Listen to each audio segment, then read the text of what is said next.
when you say the lack of demand. I can understand when you say lack of phenomenal demand or lack of extraordinary demand. But I'm sure most of you are aware that in the last 3 years, India's energy consumption has grown by about 6.5% as against CAGR, as against 6.15% CAGR in the decade before that, point one. Point two, this still does not factor in the huge growth in captive generation of power. I'm sure some of you here are in the captive generation and will recall the days when you never got coal to run your power plants. Today, there is not a single power plant in the country which is wanting for coal. And I've asked my office to check out what has been the increase in captive power generation in the last 3 years. And I suspect it's going to be a phenomenal increase there. Third, you just mentioned about Ujala.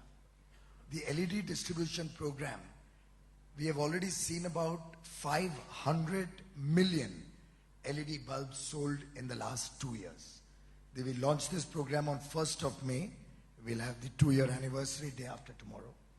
1st May, we sold the first bulb by Energy Efficiency Services Limited. I remember those days bulbs used to come at purchase price of the government was 310 rupees per bulb. We launched that program with an ambitious target to sell 770 million in about 5 years. We never imagined this is going to be such a runaway success that prices have fallen over 85%. 85% fall. The one government company has sold 230 million bulbs in 2 years. And the private sector, some of whom may be sitting here, has sold 270 million in these 2 years. Put together, you have about 500 million incandescent or CFL bulbs, which if CFL was very harmful for the people of India, being replaced by LED bulbs, which at a cost which is 85% less than what it was 2 years ago. I remember asking Pawan Goenka, who said we are going to replace all our bulbs in 2 years or 3 years, saying you should do it in 3 months because it pays for itself in 3 months across the Mahindra Group. And I hope he gets that success because it's literally a personal challenge. So I think that when you factor in that efficiency factor, you would have seen another 2 or 3% growth in energy consumption if we continued in an inefficient manner. So I believe my job as a responsible player in the market or as a stakeholder through the government in this ecosystem is to improve India's energy efficiency, to reduce consumption wherever it's wasteful. I'm going to come at agricultural pumps, the old motors next. And at the same time, ensure that the demand is met fully. We are working to make sure everybody gets 24/7 power. Anybody who's from UP would have seen the transformational change in less than 1 month in Uttar Pradesh. 1 month, a new government led by Yogi Adityanath, and you've seen a transformational increase in consumption from 240 million units per day to about 320 million units per day. The system could handle this kind of growth. It was always there.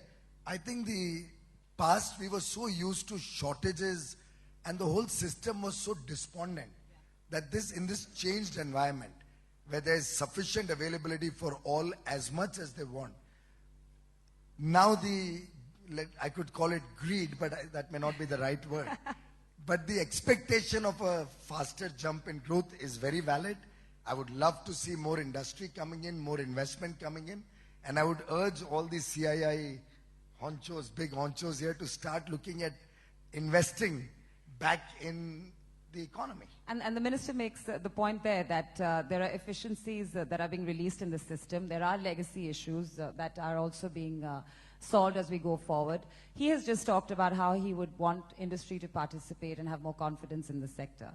What are the bottlenecks you feel exist, Sumant, in terms of where that hesitation could be coming from, and how are you seeing changes on the ground that are making you more confident when it comes to putting money on the table?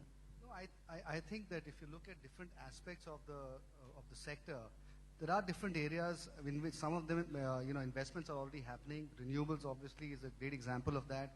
India has become one of the biggest markets in the world. Everybody now has conviction around the growth in the sector. And so therefore, not just Indian, but also overseas, a number of investors are coming in. So that sector certainly is doing well. I think if you look at on the thermal side, clearly, growth in thermal is something that is difficult at this point, given low PLFs already in the sector. So that would be the first order of business there. So that is not a sector that is going to attract a lot of investments. Of course, gas, we have no gas, so therefore that isn't something that is going to attract any new investments either. But the transmission side, the distribution side, I think those are areas where we could actually get a lot more happening as well right now. But I think on the transmission side, there's a lot of activity already happening. On the distribution side, there could be a lot of interest from not just Indian, but also overseas companies. But again, we have to see faster movement in terms of actually privatizing that sector, if that is the direction the government decides to go into. Okay. Can I just Please do, supplement? please do. First of all, let's get clear. I hope everybody here puts a little mind to what is this low PLF all about. When I became a minister, I was confronted with over 100 gigawatt of stressed and stranded generation capacity. 100 gigawatts, not a small amount. No sensible man is going to invest in an industry where there's almost half the players in deep stress and down the tube almost. So my first job was to get all of those plants, sort out the various issues. And we literally sorted out issues at my level in my office to try and get things going. In the first 2 years alone, we had added 45 gigawatts of thermal capacity. I think by now we have, in 3 years, expanded our installed capacity to aggregate from 243 gigawatt to 320 gigawatt. The 1/3 of what was done in 70 odd years has been added in 3 years. Not that I started in most of those projects except the renewable ones. Many of them were there, but they were all in stages where they would have all become NPAs, they would have all become stressed. Now when the denominator, the available capacity, increases so exponentially, which again is because of bad planning by the erstwhile government and the planning commission then. They couldn't even calculate what would be the requirement of this country correctly. They perpetually created a scare in the country that there's a shortage of power, there's a shortage of coal. And under that scare, black marketing prevailed. There were companies which sold power for as high as 8 and 10 and 12 rupees per unit. Some of whom may be sitting here and may have benefited from that. But it cost the Indian people very dear. So I think I'm very delighted that even yesterday in the peak hour, when I opened my Vidyut Prabha app, I found power available across the country at 2 rupees 45 paisa per unit yesterday evening, I'm saying. And as regards investments actually should change into energy efficiency. You're seeing huge investments there. Investments should correctly be directed towards transmission and distribution. We have added nearly 89% transmission capacity down south from what it was 3 years ago. My expectation is to double what it is now. So effectively it was 3,450 megawatt in 2014. By 2020, it will be 18,000 megawatt. For those of you from the south, it will be a delight to know that at no point of time you will ever have to be blackmailed by high prices, because we'll have sufficient transmission in a grid which is nationally connected.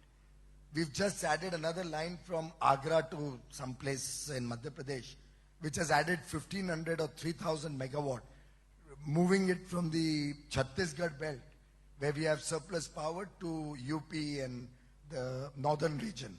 So we are trying to create a grid where seamlessly power will be available round the clock.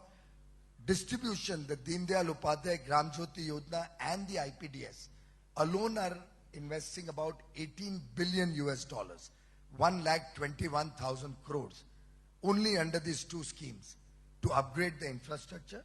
But again, that's the tip of the iceberg. My underground cabling project in Varanasi alone, as a pilot, leads me to believe that we can look at easily a $200 billion investment only in putting cables below the ground across Indian cities. And it'll pay for itself from the savings over the next 20 years. So we are looking innovatively at our programs. We are doing a root cause analysis to see where really investment should be directed and making sure that India remains an energy efficient country as well as India remains an energy sufficient country. It's interesting you use the words root cause analysis, because I think a lot of this is actually about understanding what potential we already have, given how the system is. I just want to understand from you, Sumant, tell me a little bit about the plans in terms of integrating renewable into the transmission network. Both of you can come in on this. How will that eventually work out, and could there possibly be some kind of a strain that is put on the system? What are the innovative ideas around that? Just give me a sense as to how this is going to work. Well, you know, today renewables is about 7.5% of the grid as a whole in terms of generation capacity. In terms of the actual generation, in terms of capacity, of course, it's more. But, you know, this number can go up to maybe about 15% without any fundamental changes to the existing grid, other than some upgradations of certain parts of the network. But I think to push the number beyond that, which is certainly the government's intention and target, we will need to have better management of the grid and also better build out the physical infrastructure. And thirdly, I think along with that, we need certain services to become part of the grid. For example, demand response is a very important element of that whole thing, which is how do you shift demand from one part of the day to another, which then better aligns with the generation side and peaks and troughs of the renewable side. Which also means that you need to have more spinning reserves, capacity that can go on and off at this, you know, very quickly, which usually in other parts of the world typically comes out of gas, which is a problem in India. And then, you know, you have to look at some of these other types of grid build-out issues. Of course, the government is working on the Green Corridor program as well, which is very important because there are certain elements of India, certain parts of India where you have better resource availability. And so you need to be able to take the power out from there and distribute to other parts of the country. So there's a lot of work already going on. At least the sense that we have as industry is that the government is fairly alive to the issue of can't have too much renewables coming to the grid without making sure that grid development happens at the same time. There may be temporary mismatches, I think, at worst. But I think by and large, we're heading in the right direction. The key is going to be how do you take this number from 15% up to maybe 30% or 40%, because renewables is going to become so cheap going forward that should actually become the primary source of all new energy. And then the real constraining factor is going to be the grid. So how you address the whole grid situation becomes really fundamental beyond 2022. That's clearly one of the most important elements of the nation's energy security going forward. None of us here wants August 2012 to be repeated. I'm not an engineer like my good friend here, didn't go to IIT, even though I went to Agarwal classes to start preparing for IIT.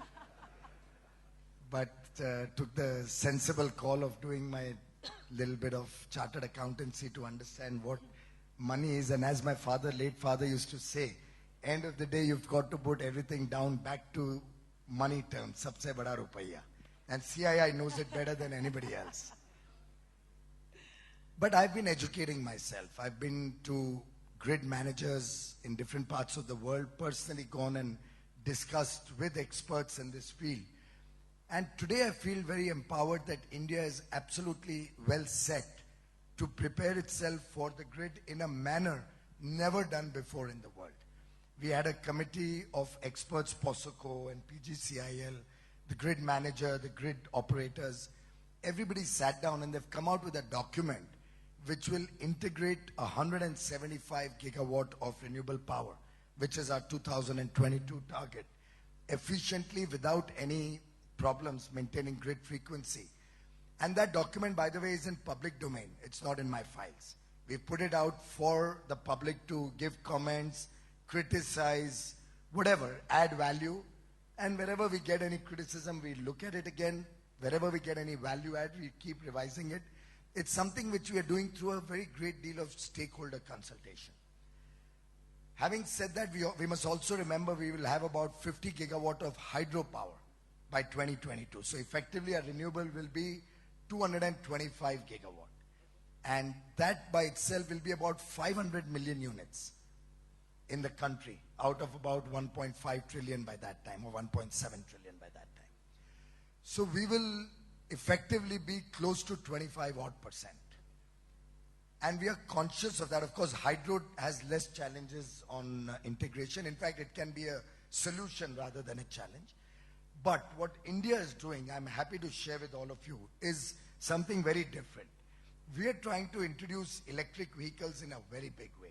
Much as Mr. Kirloskar doesn't agree with me on that and doesn't like the idea very much, but we are introducing electric vehicles in a very big way. And we are going to make the electric vehicle just like the LED program, self-sufficient, self-financing, and not dependent on government subsidies. So we can look at a large-scale ramp-up rapidly. And the idea is that by 2030, not a single petrol or diesel car should be sold in the country. Using that battery storage, which will be used to power these electric vehicles, we believe we'll be creating a natural hedge, a storage capacity in the national grid, which will help us through demand-side management to manage greater and greater degree of renewables. And of course, then there are those typical programs about whether we can move the farmer out of the grid and put him through solar pumps and solar agricultural facilities, so that that kind of demand also, which they would love to get in the day, can be met by larger and larger renewable. So we are looking at innovative solutions, and that's where, in fact, the theme of your program today, the future of globalization, where India is going to lead the world. We are not going to follow what the others tell us to do.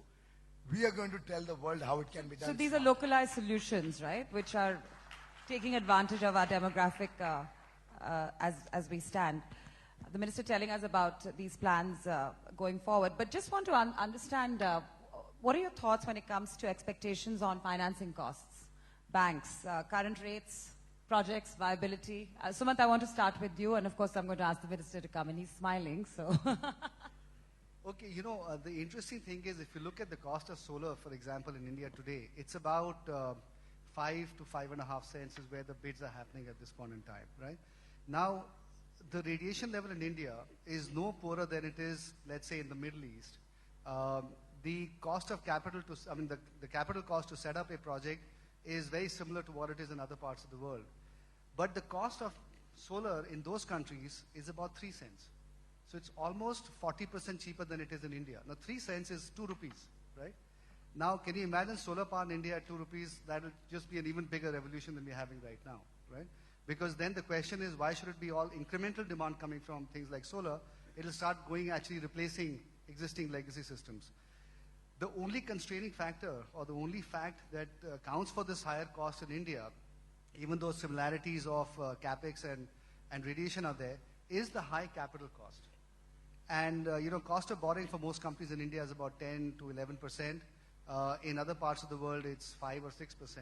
And therefore, the expectation on return on equity is also lower. You know, people are happy with 8, 9, 10% return on equity in other parts of the world. They want 15, 16% in India. So if we can bring the cost of capital down somehow or the other, and I know the minister has been trying to do this for quite a while with, you know, hedging structures and so on. Unfortunately, it's, you know, we haven't been able to find the right solution yet. But if we can actually, you know, sort of find this magic bullet, then actually you can get costs of solar and wind, in fact, even. He has been trying to do that, and I'm sure he's got some very valuable insights on this particular issue. That's where I'm glad I did my chartered accountancy. Well, I think very valid point. Basically, particularly renewable energy like wind or solar with almost zero added raw material costs, so that they don't have to get stressed like two very large companies who are currently under serious pressure after the demands for price correction have not been met. At least unlike that, in renewable, you don't have any raw material. You can be rest assured once your capex is done and you set your financing right.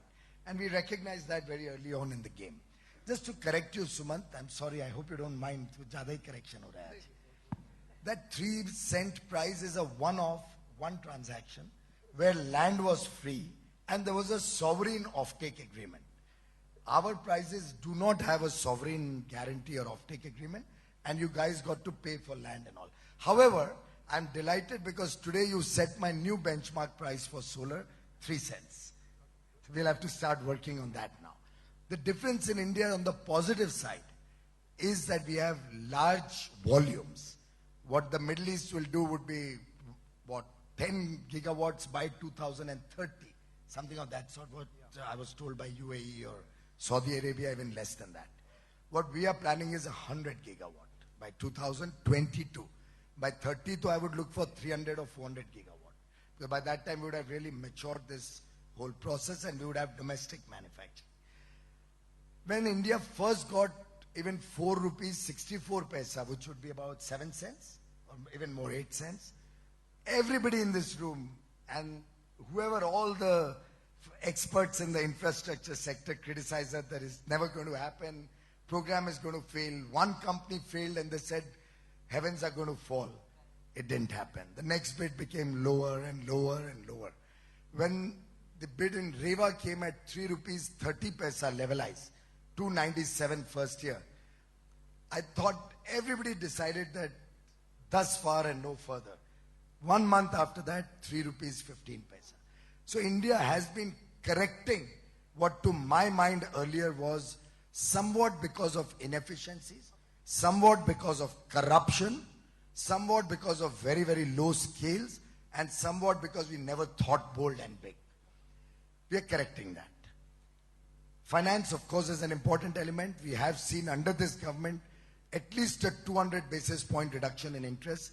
Today, a good company can get in single digits financing for renewable energy. And I say it with authority, in single digit. So let any of the good companies with a good balance sheet, of course, where you will have to correct yourself. There's a large player in the renewable who says, I will do it in an SPV without giving a corporate guarantee, then it's your funeral. That's not my responsibility. You don't trust your own project, don't blame it on me for high interest rates. Okay. So I think we need to have the corporate Sure. sector also understand. Lower interest rates is a function of what you will also do. Okay. You got to put your money where your mouth is and your guarantees where the money is required. Sumant, before you answer that very quickly, because we were talking about finance, just tell me a little bit about the reverse bidding process in terms of how it's actually worked on the ground. You know, in the beginning, there was a lot of apprehension. I'd be honest in saying that. I think as it's progressed, I think people have got more familiar with the process, more comfortable. And I think I don't think anybody has any issues with the bidding process. Fine. You know, there were apprehensions on the wind side, but I think those have also got addressed. I think the key in the competitive auction process, however, is that you need to have visibility of future capacity coming to the market. If that visibility is not there, then unfortunately the way people operate in the private sector, they get very desperate. You know, and people have to build capacity, pipelines, they have to justify their jobs, or whatever it may be. And people then end up bidding, very low numbers, which eventually ends up becoming negative for the sector because banks don't fund it and so on. So if we just have more visibility of capacity coming up, then I think people will be a little bit more, pragmatic in the bidding process. Just to set the context right, wind power we added 3,400 the year before last. Last year 5,400. Now it's the wind people who decided that they wanted to object to reverse bidding or honesty. Reverse bidding is nothing but honest transaction.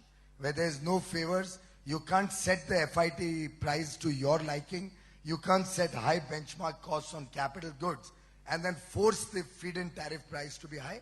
It's just setting the agenda for honesty and integrity, which I think this country desperately needed, which Prime Minister Modi and his government are committed to bringing.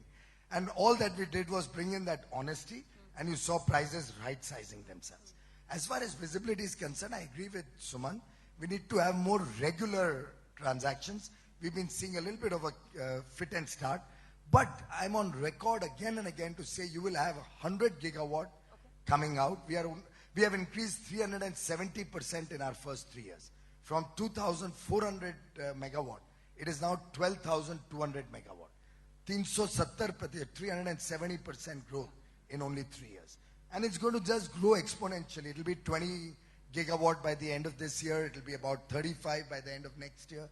It's going to come. As the prices are right-sizing themselves, I'm seeing states also realizing that at this price, to lock in power for 25 years is a great deal. I mean, imagine 25 years from now, I imagine coal prices or coal-based thermal power which Ratul will have to worry about someday, will be at probably $10 a unit. So it's time that and I'm doing a little bit of a marketing job on behalf of all the renewable guys, again and again talking to the states, to try and lock in at these prices faster. I'm getting good traction. There is a public sentiment towards environmental concerns and clean energy. I'm very confident we'll see more and more of that. I do wish we would see more domestic manufacturing. And it's a nice platform to kind of raise the thing. I'm very concerned about import quality. So to begin with on modules, we have already put in inspection standards, and we're going to very closely inspect all the modules that are going to come in for orders starting from now. Within about 6 or 9 months, we're going to do the same thing for cells. So all the companies who have been probably sometimes putting in some garbage into the system will have to be worried. Sensible people will understand what I'm hinting at. And then maybe in a couple of years down the road, we'll do the same for wafers. Because ultimately, this government believes in Swadeshi. We believe in strengthening our own industry and in making sure that we provide high quality, good products to serve Indian market. Can I also, while we're talking about high quality, good products, ask you a little bit about any policy and plans when it comes to offshore and production in terms of wind? And also, I understand that there's a very large potential that we have that we can realize over there. I'm not an expert in this department. It's something that I have wondered about because people have brought it up repeatedly. What are sort of the plans there, the scalability ideas when it comes there? Suman, both of you can tell me this. You're educating me on this front. No, so I think offshore is certainly a very interesting opportunity. It doesn't take up any land. You can set up huge wind farms, let's say off the coast of Mumbai or Chennai, and just feed power directly into the city. PLFs are much higher. They're of the order of 40-50% typically. So far, however, offshore has been very expensive. Okay. But now costs have been coming down, especially in installations that are happening in Europe. Prices are down to as low as 5 or 6 cents a kilowatt hour, which really makes it much more interesting. And obviously, EPC costs and those are a lot higher, which typically in India we can manage at much lower costs. So I wouldn't be surprised if we can do offshore at lower than 5 cents in India. And so therefore it becomes a very viable thing. But nobody's going to invest in that sector because there's no, you can't do it through competitive auction in the beginning. So the government may have to therefore do some sort of a small feed-in tariff program just to get the sector off and running. Fair enough. I'm happy to do that. We do want to encourage new developments. In fact, if Prime Minister Modi hadn't taken the leap of faith on solar power way back 5 years ago, then maybe we wouldn't have been where we are today even now. Yeah. And I remember it was a bold decision to buy power at 12 and 13 and 14 rupees at that point of time. But he was convinced that the world has to act. We can't just talk about the inconvenient truth. We need to have convenient action when it comes to cleaning up the environment. He acted on his commitment. He introduced solar to India. He introduced canal top solar to India and in fact to the world. In offshore, we have done one or two, I think, pilot projects. I'm not aware whether the process has started or no. Okay, something is going on, but to be honest, I haven't put in too much time. But I grant Sumant, we'll have to encourage that sector. We'll have to look at it more like an R&D project. If required, I'll even get some of the government companies like NTPC, who's got very ambitious renewable program going forward. They've just crossed 50 gigawatt and become one of the largest players in the world in energy generation. And now they're looking at seeing how they can double that in the next 7 or 8 years. We could actually, there are many points that that I'd like to bring up, but I think it's fair enough now to actually give other people a chance to participate in this discussion. I just want to thank both of you for a very interesting discussion on the current status. Before I go to the floor, I understand there's a very fancy app that is coming my way, and these are questions that are being given. Dekhiye isko? Where do you want me to start? Okay. Do I announce the person who's asking us? You can? Huh? All right. Minister Goyal, this is for you. What will the government do to encourage grid-scale storage, and would this mean a significantly lower requirement of power generation? I think you sort of touched upon that, but keep in mind that these are questions that are coming in from elsewhere. There won't be grid-scale storage in India, not yet at least. It'll only add significantly to cost, so we'll have to wait for these prices to fall further.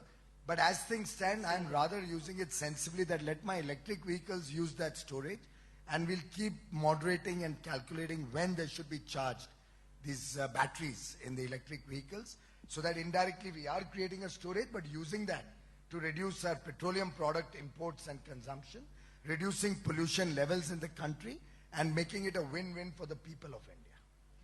Discoms are not willing to buy hydropower under Section 62 of the Electricity Act 2003, and we cannot bid in competitive project bids because they are RTC, round-the-clock power. How do hydropower producers sell power in the long term? Now, some of this is Greek to me, so you can perhaps anybody talk who's about. not willing to buy power under Section 62 in hydro should come and just write me a mail.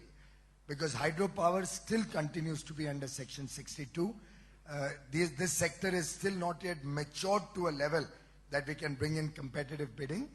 Though I must say that very soon, going in the future, we will try and make these projects also plug and play, so that we can then look at competitive bidding, at least for the project itself. And that will bring down the cost and hopefully keep hydropower costs down. Otherwise, some of the projects which are again stressed and stalled badly, some I've been able to resolve, some I am in the process of resolving, are a deterrent to any fresh investment in the hydro sector in the first place, and second, have led to power costs becoming so phenomenally expensive that obviously the people of India are not going to pay that kind of price. एक बार आदत पड़ जाती है कोई चीज सस्ती मिलने की, then nobody is going to add value.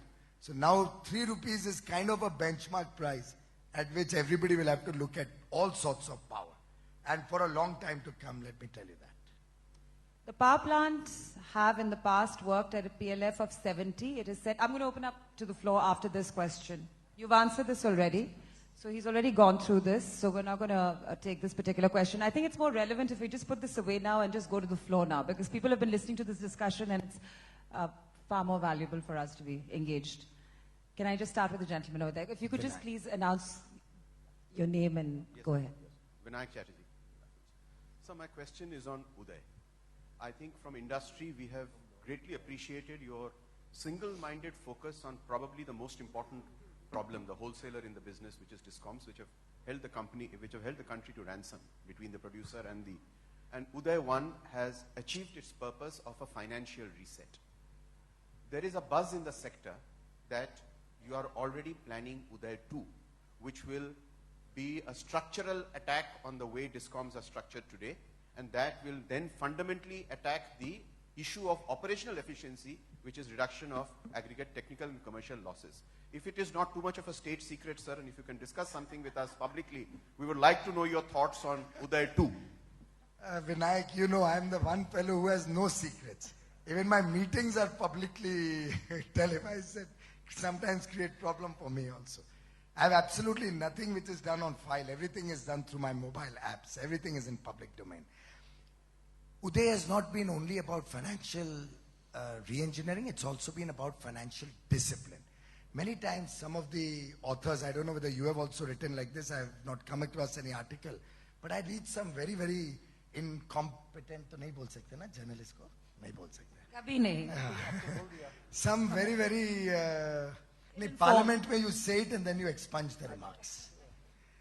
But some very ignorant people tend to say, अरे उदय हो गया, लेकिन bills are still not paid on time. Obviously, they are not going to be paid on time because this is the first time the government has come out with a program where we have not given 1 cent to these inefficient Discoms, not 1 rupee.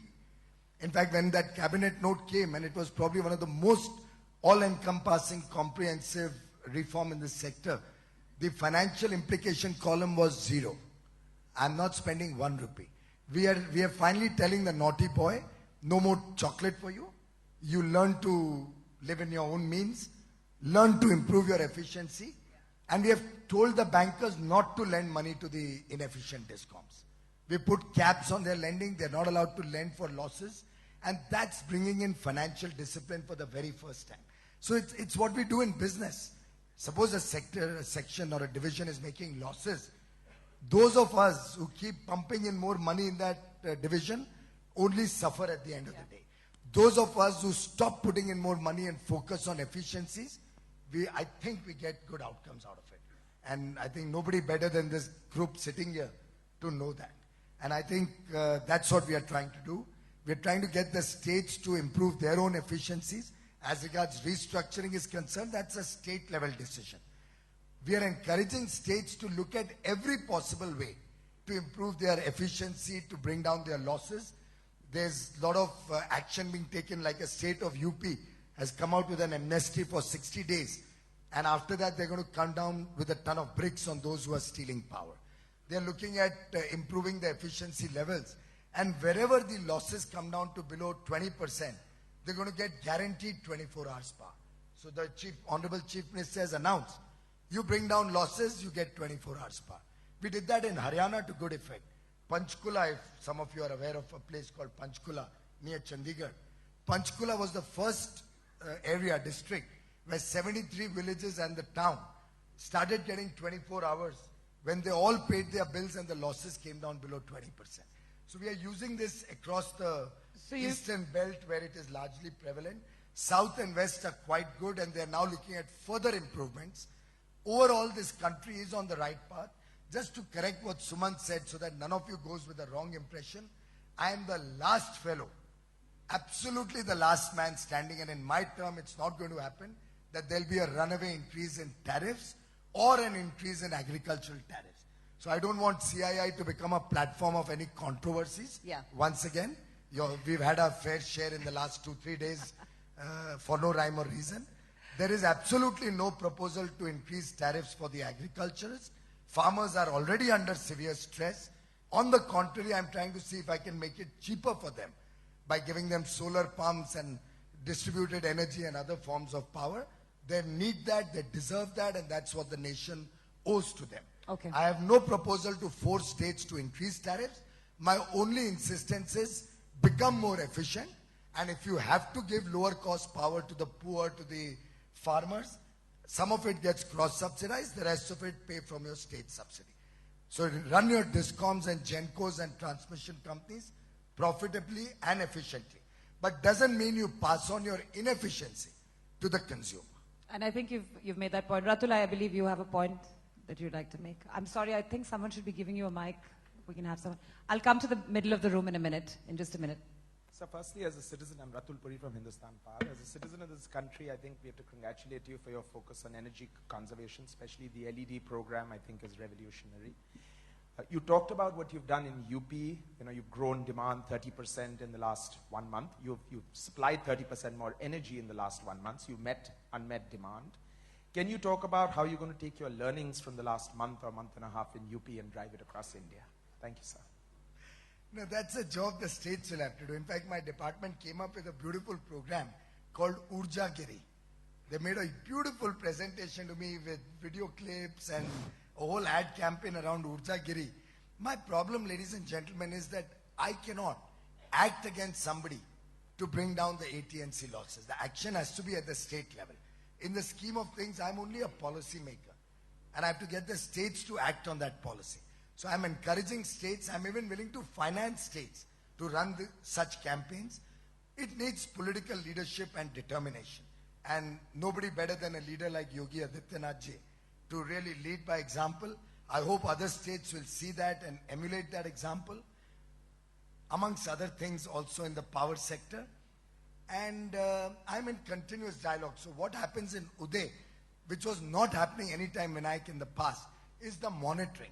At my level with chief ministers of states, secretary level with secretaries of states, at my level with power ministers of states, almost continuously. Secretaries are interacting monthly. I interact with chief ministers roughly once in 2 or 3 months of the stress states. The power ministers and I meet every 4 to 6 months and run through. So we are meeting 3rd and 4th. Focus is totally on Uday. So our effort is to really bring about a paradigm shift in the way this sector has run in the past, not in the short or medium term, permanently. I'm going to make sure that the policies and systems are left in such a fashion that if anybody desires also, there is no scope, there's no elbow room to once again mess around with that system. And I'm I mean, those of you who have dealt with me or attended any of my meetings know that all of this is voluntary. And yet, we only have very little time left. Piyush ji मैं इधर, मेरा नाम सत्य प्रकाश है। मेरे गांव मुजफ्फरनगर की 126 steel rolling mill बंद हो गई हैं रेट के कारण। तो मुझे एक दर्द हुआ और मैंने एक एप्स बनाई। वो एप्स मैं आपको देना चाहता हूं। उस एप्स के कारण 30% लाइट बचेगी, 30% लोगों का स्वास्थ्य ठीक रहेगा और 30% लोगों का वर्किंग परफॉर्मेंस बढ़ेगी। यहाँ हाउस में ये समय नहीं है, वरना मैं अच्छे से आपसे डिस्कस करता।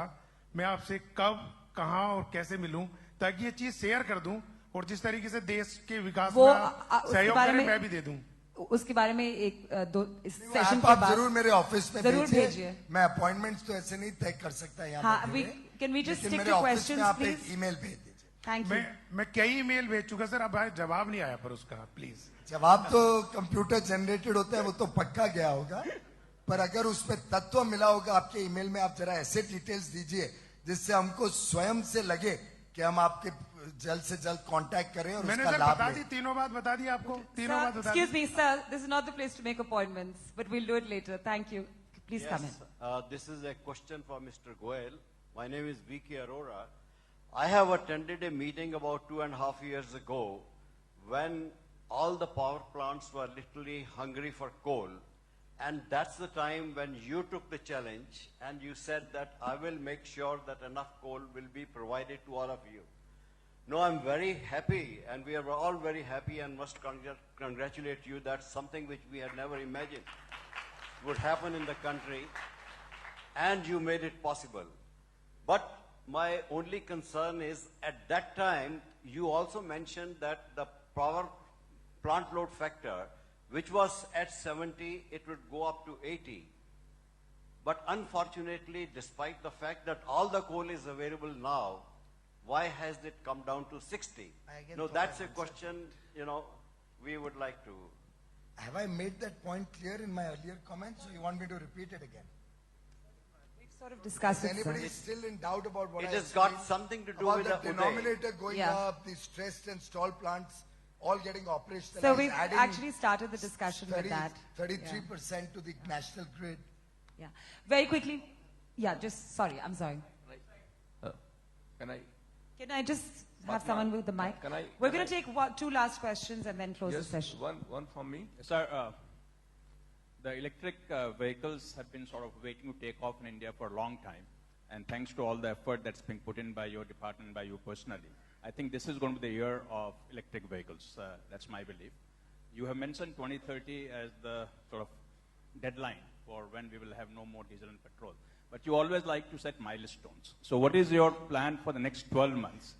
What do you expect? Where should we be after 12 months? Very good question. And I'll tell you what my approach is. That approach will explain to you how this government thinks in overall context also. This government's approach, and that's the beauty of Prime Minister Modi's thinking when it comes to transforming India's economy. We are trying to make sure that this electric vehicle program is not subsidy driven. It is driven by demand which is based on a cost benefit to the consumer. What we need is about between 2 and 3 years of just hand-holding this industry. And I believe that the cost of electric vehicles will pay for itself for the consumer. After that, we'll get the government out of this sector. And just like today, the auto industry is flourishing, and Maruti is showing, 30% more profits than last year. And just like the IT industry is flourishing, we would love to see the electric vehicle industry run on its own without government intervention. For this first 3-year program, what we are looking at is just to see how we can make it, we can encourage people to go in for this through lower cost financing maybe, or some sort of GST support where I will need states to come on board.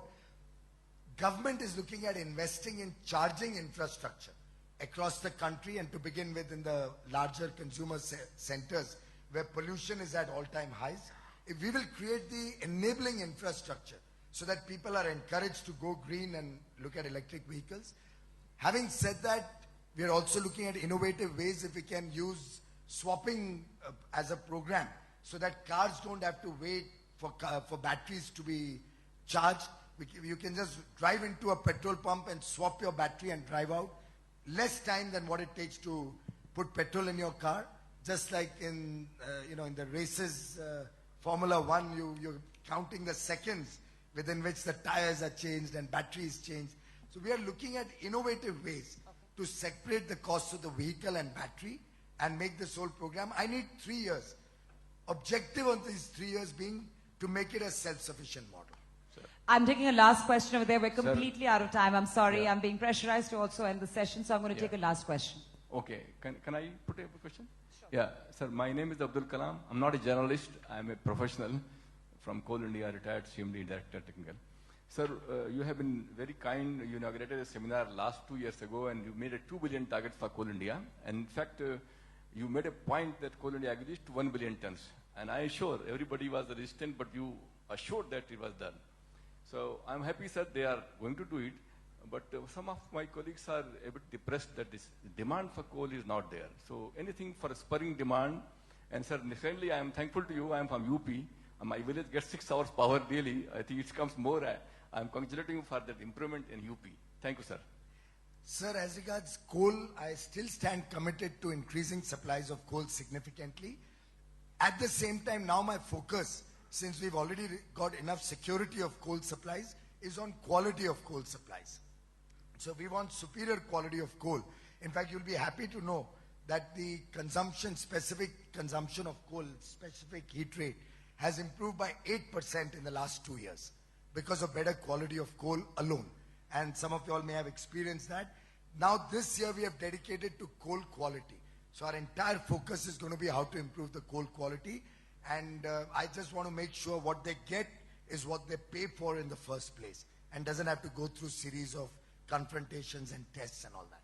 Having said that, as regards demand, I'm now focusing on flexible utilization of coal. You'll all be happy to know that only last week, 2 days back, except one state, I think AP Genco, which is also going to get finalized in the next 2 days, with every state and with every power generating company, we have now got a master coal supply agreement. Gone are the days that from Korba we will give to one Annapur plant, or from Mahanadi we'll give to some plant in Andhra Pradesh. Now all of Maharashtra has one contract. They can pick up coal from wherever they are linked and use it anywhere within their system. Next, we are looking at, after this rationalization, we are looking at flexible utilization, where you can give out your coal to whoever can give you power cheaper than your own plant, if the variable cost of your plant is high. Third, I'm talking to all those who import coal to see how we can increase domestic coal in the import-based thermal plants. Before you conclude, one last point, because I love to make a little comments about the legacy which I inherited. It's a sad commentary on our country and its leadership that we never could envisage that we will ever be coal surplus and we will have sufficient coal in India mined out, despite being amongst the world's largest coal reserves demonstrated to be in hand. We encouraged tons and tons of generating capacity to come up on imported coal. हम इतने लाचार थे, we were so goddamn incompetent and despondent that we never believed in ourselves and our ability to be self-sufficient. That we encouraged thousands of megawatts of power plants dependent on imported coal. Today I am suffering when I want to give them domestic coal. I am suffering because that plant is designed for a certain coal quality which I can't supply. In fact, NTPC is now doing an R&D to see if we can re-engineer some of these plants to use domestic coal. Having said that, we are also working with the shipping ministry to see if Paradeep can have a large coal terminal. Mahanadi giving coal. Mahanadi, I can increase 200 million tons. You may be knowing that. But I don't have an outlet. So I'm trying to see if I can get it to Paradeep, barge it to the other coastal power plants, replace somewhat wherever it's possible technically imported coal with domestic. So I can assure you, we want to make India self-sufficient, but some sad legacy issues are beyond my control to change. Minister Goyal, thank you very much for your comments. Sumant, thank you very much. It's been wonderful to have both of you here and to have this discussion to give us a sense in terms of how things are really working on the ground. I'm going to hand it back to you. Thank you, Fatima.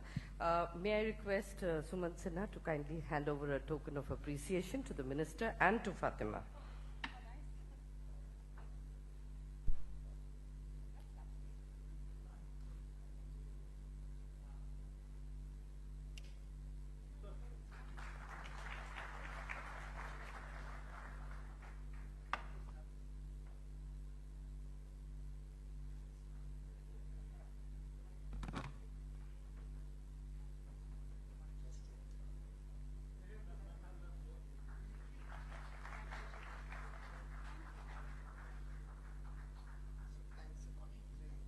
Thank you. Can we hear it one last time for the panelists in this session and the Minister?